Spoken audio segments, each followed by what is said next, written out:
Delhi corona के खिलाफ एक बहुत ही कठिन लड़ाई लड़ रही है।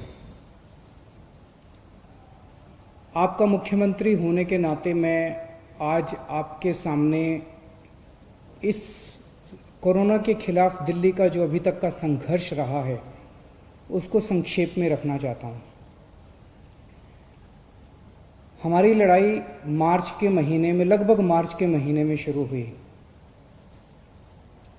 मार्च में पूरी दुनिया से, जब पूरी दुनिया के अंदर कोरोना फैला हुआ था, खासकर जिन जिन देशों में कोरोना फैला हुआ था, वहाँ से भारतीयों ने कहा कि वो अपने देश वापस लौटना चाहते हैं। केंद्र सरकार ने सही निर्णय लिया और उन सब लोगों को वापस अपने देश लाने के लिए फ्लाइट्स का इंतजाम किया।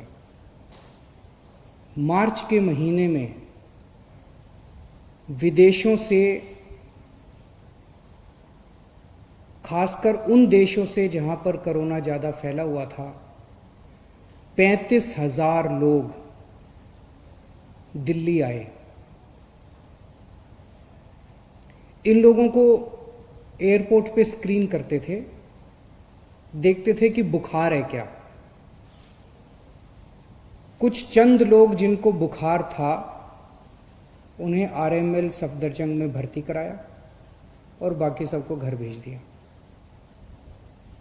कुछ लोगों को क्वारंटाइन किया था, लेकिन अमूमन 35,000 लोगों को घर भेज दिया गया। जाहिर है कि ये जितने लोग अपने अपने घर गए उस टाइम, और ये सब उन दिनों कोरोना के बारे में जानकारी कम थी, गाइडलाइंस कम थी, ये सब लोग अपने अपने घर गए और जाहिर है कि एक से दूसरे को, दूसरे तीसरे को कोरोना फैलता गया। उन दिनों में तो टेस्टिंग किट भी अवेलेबल नहीं थी, उन दिनों में तो टेस्टिंग लैब भी नहीं थी, टेस्टिंग भी नहीं हो पाती थी। फिर लॉकडाउन हुआ और लॉकडाउन की वजह से लोग अपने अपने घरों में थे, इसीलिए कोरोना थोड़ा कम फैला। मई के अंतिम हफ्ते में जब लॉकडाउन खुलना चालू हुआ तो उम्मीद थी कि कोरोना थोड़ा फैलेगा, कोरोना थोड़ा बढ़ेगा। 15 मई के आसपास से हम देखते हैं कि दिल्ली के अंदर कोरोना बड़ी तेजी से बढ़ने लगा। जब लॉकडाउन खुला तो ऐसा उम्मीद थी कि कोरोना के केसेस बढ़ेंगे, लेकिन कोरोना के केसेस उम्मीद से कहीं ज़्यादा तेजी से बढ़े और जून के पहले हफ्ते में आते आते, फर्स्ट वीक ऑफ जून में, दिल्ली के अंदर हमें बेड्स की कमी नज़र आने लगी, टेस्टिंग की कमी नज़र आने लगी। और बेड्स की कमी होने की वजह से जब कुछ लोगों को बेड्स नहीं मिल पा रहे थे तो मौत का आंकड़ा भी बढ़ने लगा। तब हमारे पास 2 ऑप्शंस थे। एक ऑप्शन था लॉकडाउन दोबारा लगा दिया जाए, हमने बहुत सारे लोग। दूसरा ऑप्शन था कोरोना से लड़ा जाए। जनता से पूछा, जनता का कहना था कि लॉकडाउन कब तक रहेगा, कभी ना कभी तो लॉकडाउन, आज नहीं तो कल, कल नहीं तो परसों, 1 महीने बाद, 2 महीने बाद लॉकडाउन तो खोलना पड़ेगा। तो निर्णय लिया गया कि कोरोना से लड़ेंगे, कोरोना से मिलकर सामना करेंगे, सारी दिल्ली के लोग मिलकर कोरोना का सामना करेंगे, कोरोना से युद्ध करेंगे। और तब ये पूरा प्लान बनाया गया और कोरोना से युद्ध में 5 हथियार तैयार किए गए। पहला हथियार, बेड्स की संख्या बढ़ाई गई। हमने देखा कि लोगों को कोई एक अस्पताल से दूसरे अस्पताल में दौड़ रहा है, दूसरे से तीसरे में दौड़ रहा है, बेड्स नहीं मिल रहे हैं, बेड्स की बहुत कमी है। मेरे पास रात रात भर फोन आते थे, मैं रात रात भर जाग के लोगों के लिए बेड्स का इंतजाम करता था। पिछले कुछ दिनों से फोन आने बंद हो गए हैं। पिछले 1 महीने में हमने दिल्ली के अस्पतालों में कोरोना के मरीजों के लिए बहुत बड़े स्तर के ऊपर बेड्स का इंतजाम किया है। हमने सबसे पहला निर्णय लिया कि दिल्ली के सारे बड़े अस्पतालों में कम से कम 40% बेड्स कोरोना के मरीजों के लिए रिजर्व कर दिए। दूसरा बड़ा निर्णय लिया, दिल्ली के कुछ एक चंद बड़े अस्पतालों को, प्राइवेट और सरकारी अस्पतालों को पूरी तरह से कोरोना अस्पताल डिक्लेयर कर दिया गया। तीसरा बड़ा निर्णय लिया, हमने कई होटलों को अस्पतालों के साथ अटैच कर दिया।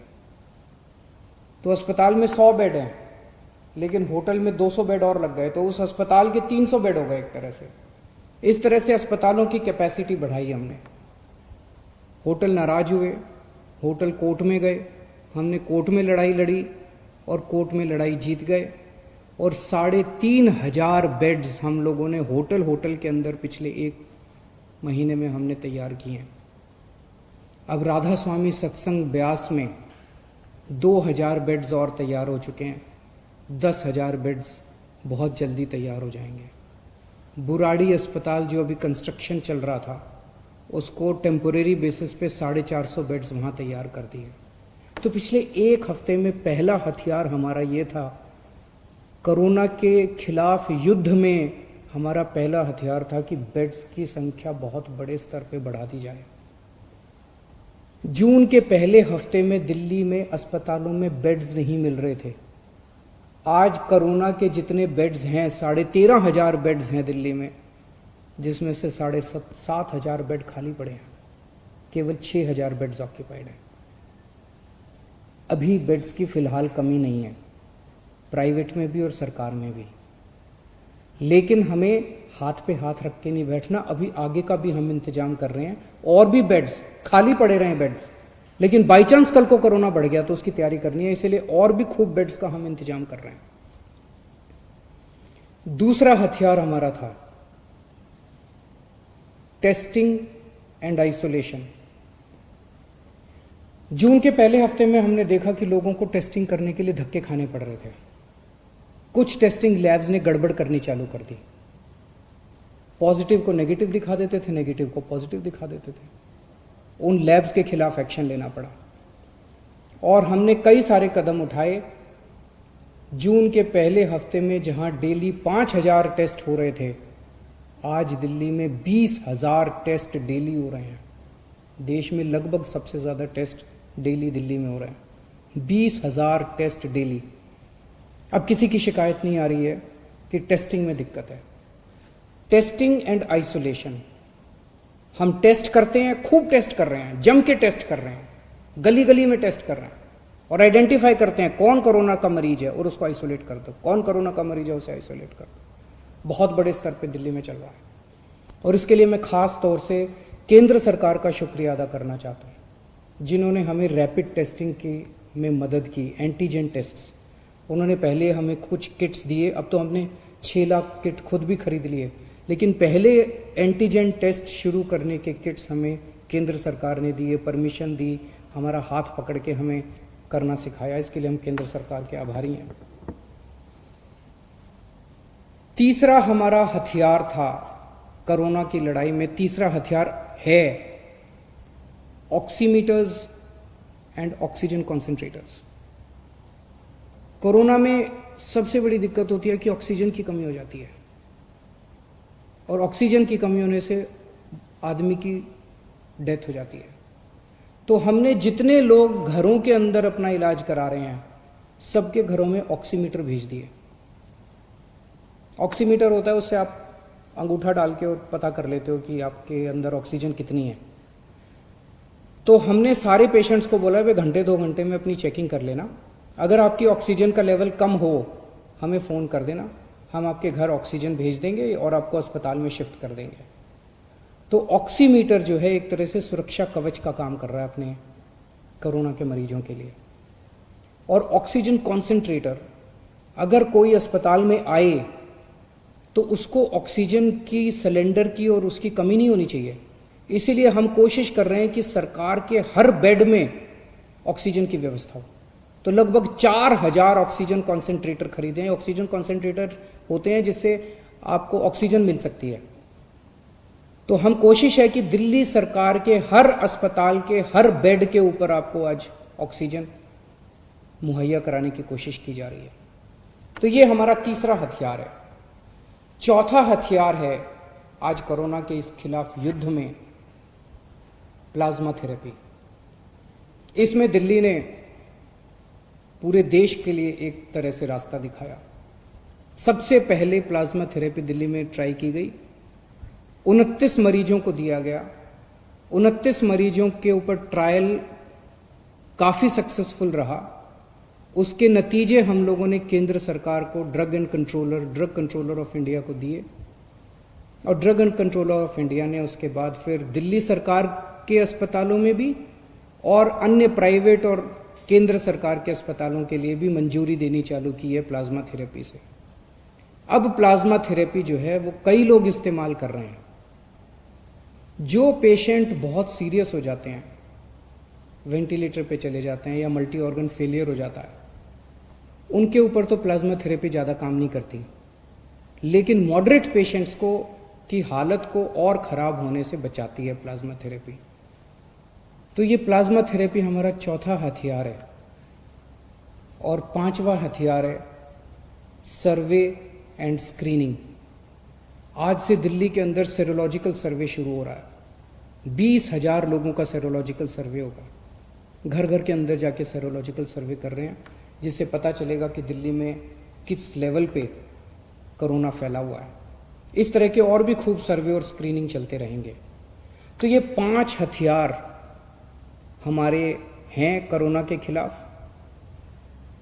हम खास तौर से केंद्र सरकार का शुक्रिया अदा करना चाहते हैं, जिन्होंने इस लड़ाई में हमें कदम कदम पे सहयोग दिया। हम मीडिया का शुक्रिया अदा करना चाहते हैं, जिन्होंने हमारी समय समय पे कमियां बताई, गलतियां बताई, ताकि हमें मौका मिला उनको सुधार करने का। बहुत सारी समाज सेवी संस्थाएं हैं जो हमें इस पूरी मुहिम के अंदर दिल्ली वालों की मदद कर रही हैं। जीत निश्चित है, लेकिन जीत कब होगी ये नहीं कह सकते। कोरोना हारेगा, दिल्ली जीतेगी, और ये 5 हथियार खूब कारगर साबित हो रहे हैं। बहुत बहुत शुक्रिया।